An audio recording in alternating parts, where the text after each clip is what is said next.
Welcome to Two Therapists Talking.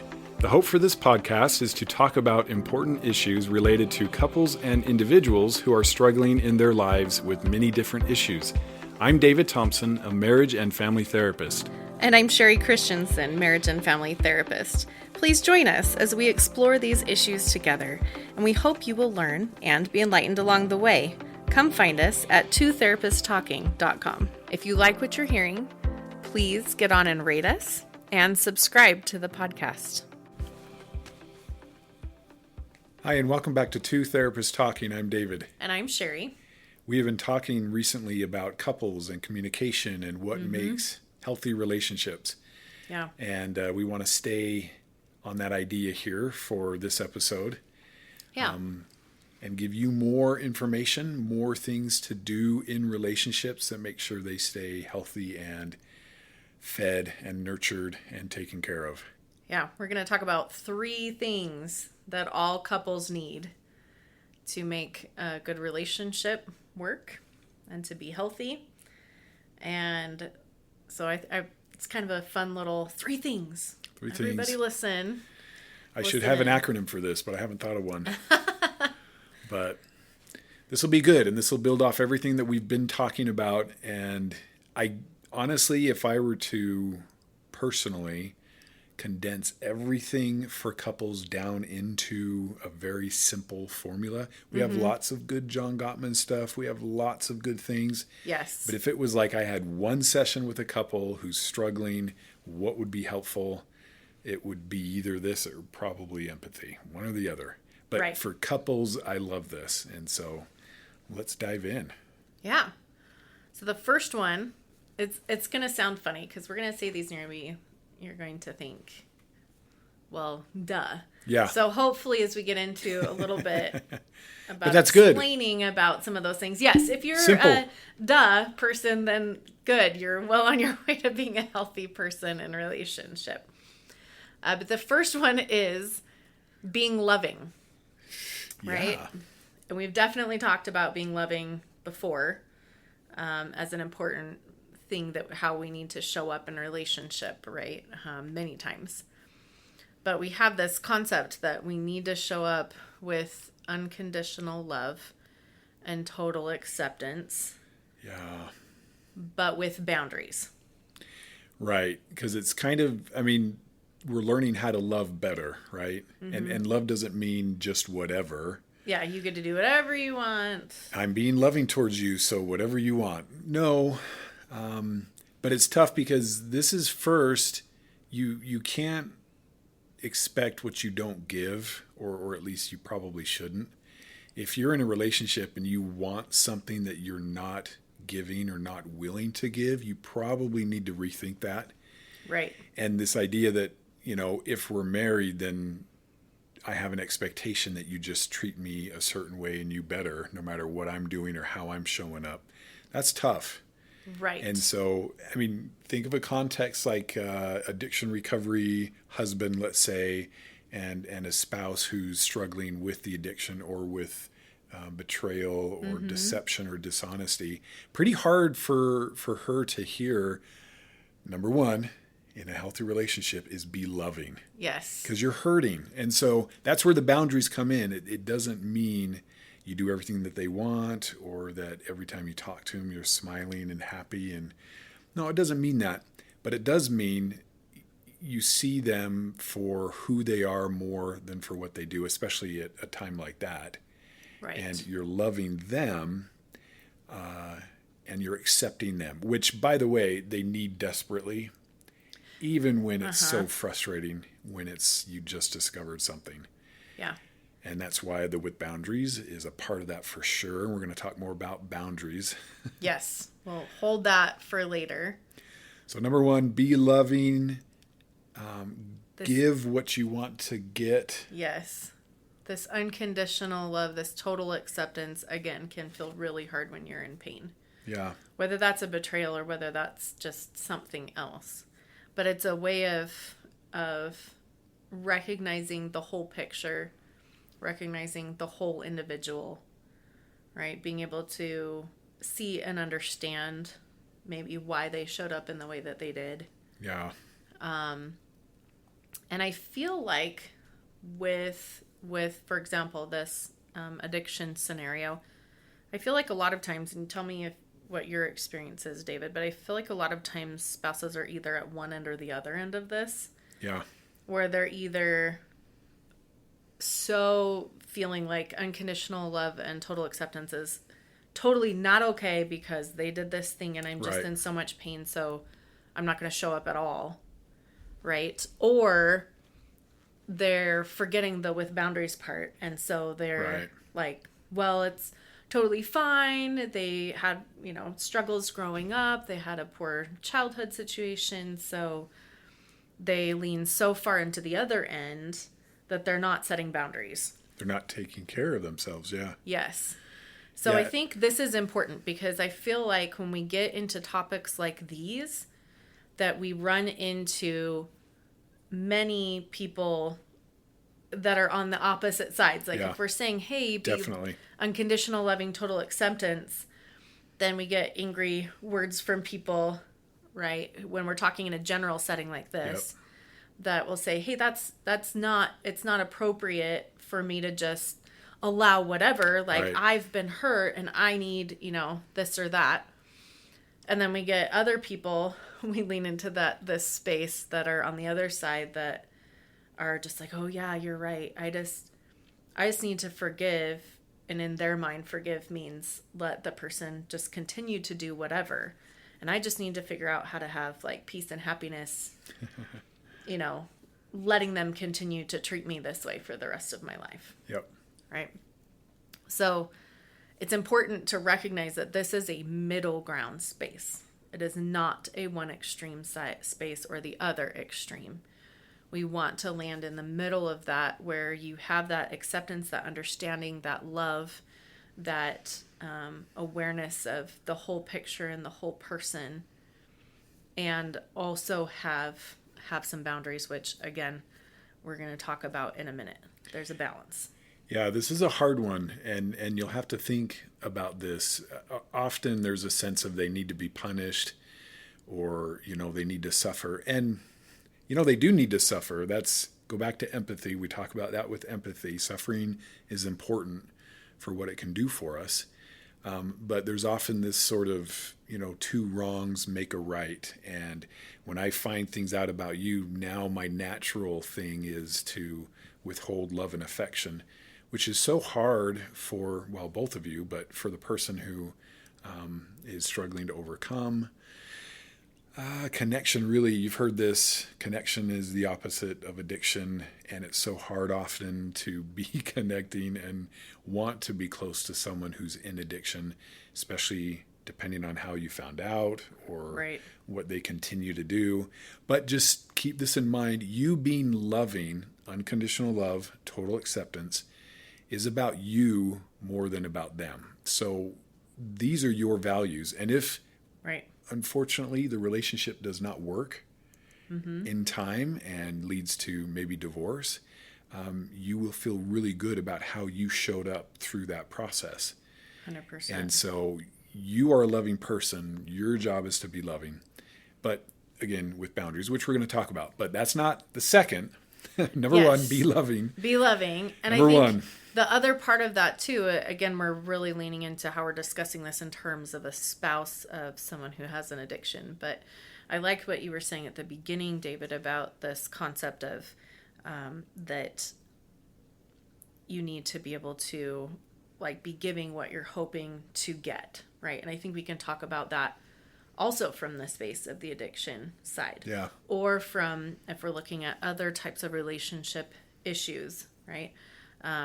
We see sometimes couples where one of them is like, you know what, we're just going to say all the things and we're just going to dump it all on the table, and I'm going to say whatever shows up in my brain and in my mouth when I'm at a really heightened level, and then it's fine. And then we just walk away from it, and saying a lot of those things can end up being really hurtful. Right. But also they're not willing to hold emotional space for the other side of that when the other person has something that they want to bring up and is saying, hey, this is a little bit distressful for me, then they can't tolerate any type of feedback. Right. right? We do see this a lot with couples. And so that's also part of this process. And obviously, you want to be able to be giving what you are expecting. And if you're expecting your spouse to be able to show up in loving ways and to hold emotional space for you when you're having a hard time, you also need to be willing to do that for them and to be willing to hear hard feedback. Or even in an addiction space, like you're working toward being able to show up to hear some of the hard stuff that they're saying, hey, when you do this, this hurts me. And if you can't tolerate that, then that's what you're hoping to receive when you say, hey, I slipped, or right. hey, I got really triggered by this. You're hoping they can show up in a loving way for you, an understanding way, and a way of unconditional love. Then you also need to be able to show up for them. Yeah. So this certainly isn't like a space that we're only pointing a finger at spouses of addicts, right? This shows up in every single aspect of relationship. Yep, absolutely. Because the hope we need, that love is sort of the light at the end of the tunnel. And if we're not feeling it, it can be really hard to be motivated to do, especially hard things, right? Yes. And so if it's kind of like, I'll reward you with love once you've done certain things, it can be really hard to do those things. Very different. And you think about parenting, we don't want to parent that way. Right. Check these boxes and then I'll love you. Yeah, but we often approach it like that with our spouse. Yes. Completely different than we would with our child. And so it's a good reminder of, well, love is love. And if it feels right for my child and I would be there, probably my spouse too. Yes. Yes. I love that. Because, yes, especially with big, intense couple issues, whether it's related to addiction or not, we can get in tricky spots. And I think that's why we talked before about the Gottman. Yeah. And wanting to make sure you've got the 5-to-1 ratio and just different things like that we've mentioned. That's so important because those are loving things. Like there are ways that you're showing up in love and you're building that, even if you're working on really hard things. Yep. Okay. Perfect. Second thing is to communicate clearly. Yes. Now, we're going to talk more about this actually in coming episodes. We want to talk about a marriage contract. But communicate clearly. So I'm always reminded, there's a story, this couple comes into a therapist's office and they're having a hard time. And the therapist says, well, what's going on? And she says, well, he just doesn't understand me. And he says, I really don't. For example, we were driving in the car the other day and she said, it's so hot. And so I rolled the windows down and she got mad at me because she wanted the air conditioning on. And that's one story. And another one, she says, and he's saying this is real stories, what happened.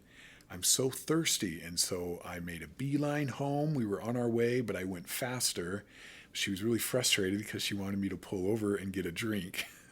And so there's this mind reading game thing going on often. And sometimes couples treat it almost like a test. Like if you really love me or if you really care about me, you'll know what I mean by this, or you'll know kind of by my, I don't know, energy or body language, what I want.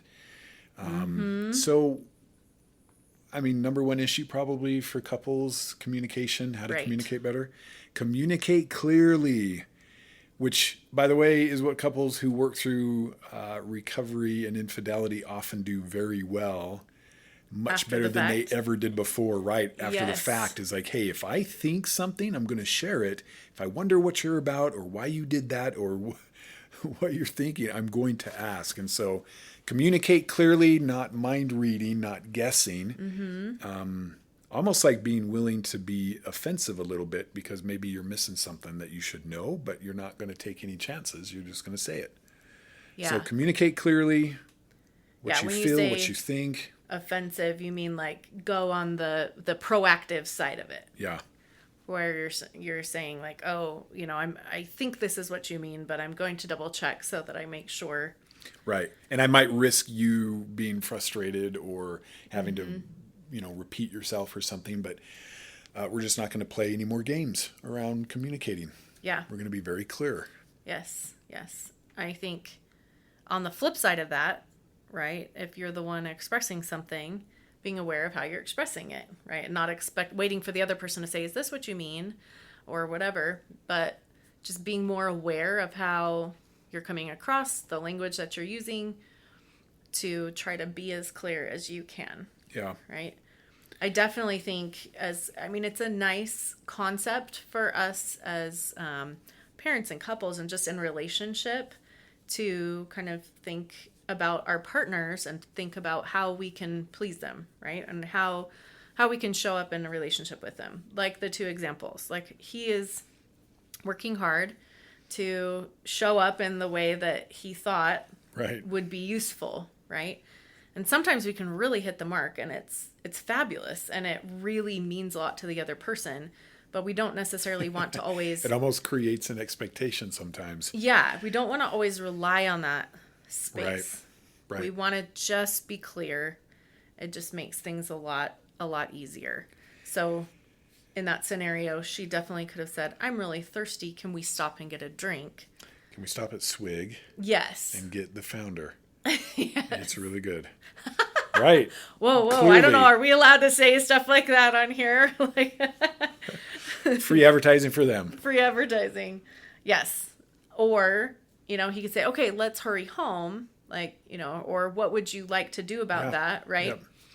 Just finish your thought rather than just putting out there, I'm thirsty or whatever. Finish that thought. This is what I'd like to do about that. Or what would you like to do about that? What would you like me to do about that? Right? Yeah, it's really just owning your needs in the relationship. Mm-hmm. So you're responsible for getting your needs met. And if I had $1 for every time they're just not even being communicated well, and that's why they're struggling to meet the need, it's like, wait a minute, how do you make... You are familiar with this term, a bid for connection now, listening to our podcast. How do you let them know that this is what you need? How do you let them know that what they said or did hurt their feelings? Well, I left the room. I haven't talked to them for a while. Why all the ambiguity? What if we just clearly communicated and said, hey, when you just said that hurt my feelings. Is that what you meant? And your spouse will often say, oh, no. I wasn't even thinking, I hurt your feelings. I'm sorry. So your needs are your responsibility. In relationships, they need to help meet your needs, but you've got to communicate these needs. Right. So you're familiar with I feel statements, things like that. We've talked about this before. Yes, but communicate clearly. Yes. It's amazing how much work we do with that, I think, as therapists, right? Definitely. And walking through times that's not happening. Yeah. So makes it easy for us. We look, really smart and stuff when it's just basic. Thank you so much. I'm like, oh, wow, you're welcome. Communicate clearly. Yeah. It's amazing. Communicate clearly. Okay, so the third one is holding boundaries until there's problem solving. Oh, back to that boundaries thing. Yes. So here's where we said we're going to come back to boundaries. And again, we really don't need to spend a ton of time on this because we have episodes and episodes just about boundaries. Boundaries, yes. But David, just tell us a little bit really briefly about what that means, boundaries until there's problem solving. So a really good example, you communicate clearly a need that if it's not being met, you would then hold a boundary until it is met. Because the idea behind boundaries is just until the problem's solved, just until there's closure, just until there's a remedy, just until you're feeling better. So if you say something that hurts my feelings, my job is to communicate clearly and say, hey, when you said that, it hurt my feelings. I feel like I'm not doing enough. I feel like I just can't ever make you happy with this. That hurts my feelings when you say that.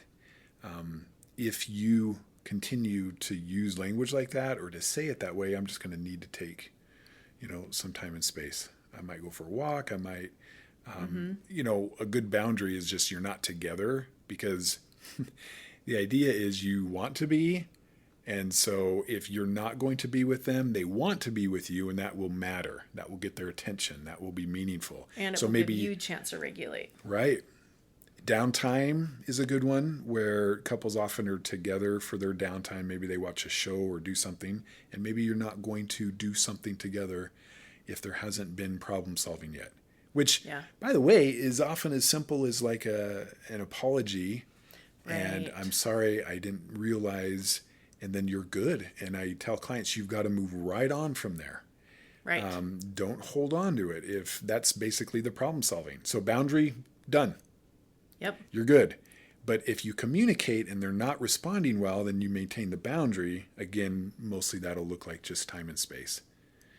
Because it's kind of your way of getting their attention. Kind of like a separation is meant to do, to bring clarity and distance, and just you're seeing this from a different perspective. It's kind of like that, but just on a very small level. And you can do that in a very loving way. Yes. Like, I am so excited to get to spend time with you again after we work through this. Yeah. Right? Like, it's not like, I'm going to tell you, and Yeah. you need to really think about, what you've done and, different things like that, right? It can be in a very loving way. Yeah.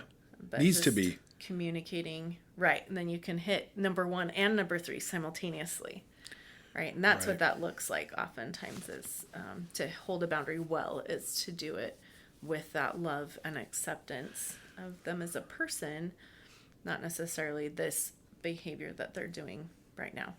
Yeah. So if you have other questions about that, go back and hit our boundaries episodes. And we will see you next time. See you then. Thank you for listening to Two Therapists Talking. We look forward to sharing more conversations with you.